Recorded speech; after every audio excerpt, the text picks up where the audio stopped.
தளபதி விஜய் அவர்கள் ஒரு பக்கம் தமிழக வெற்றிக் கழகம், இன்னொரு பக்கம் ஜனநாயகன் அப்படின்னு படு பிஸியாக செயல்பட்டு கொண்டுமே இருக்காரு. சமீபத்துல கூட கரூர்ல ஒரு அசம்பாவிதம் நிகழ்ந்தது.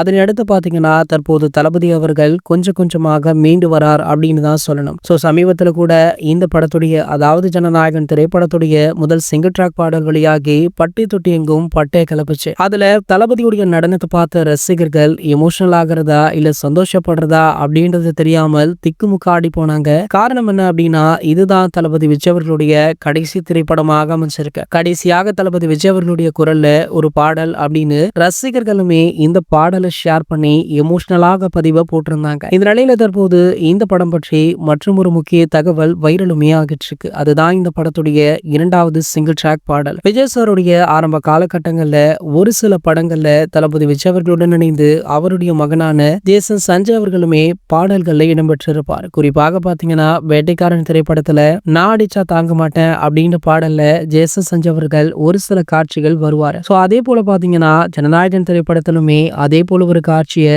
ரீகிரியேஷன் பண்ணிருக்காங்களா. விஜய் சாருடைய கடைசி படம் அப்படின்றதுனால ஜேசன் சஞ்சய் அவர்கள் இந்த படத்துல உள்ள இரண்டாவது சிங்கிள் ட்ராக் பாடல்ல ஒரு சில காட்சிகள் நடனமாடி உள்ளார் அப்படின்ற தகவல் ரசிகர்கள் மத்தியில பரபரப்பை ஏற்படுத்திருக்கு. மேலும் பாத்தீங்கன்னா ஜேசன் சஞ்சய் அவர்கள் தற்போது இயக்குனர் வேற ஆகிட்டாரு. அவருடைய முதல் படத்தை சந்தீப் கிஷன் அவர்களை வைத்து எடுத்துட்டு இருக்காரு. இந்த நிலையில தற்போது ஜனநாயகன் படத்துல அவர் நடித்திருப்பது ரசிகர்கள் மத்தியில நல்ல வரவேற்பையுமே பெற்றுள்ளது. இது போன்ற செய்திகளை பற்றி நீங்க உடனே தெரிஞ்சுக்க நம்மளுடைய சேனலை மறக்காம சப்ஸ்கிரைப் பண்ணிக்கோங்க.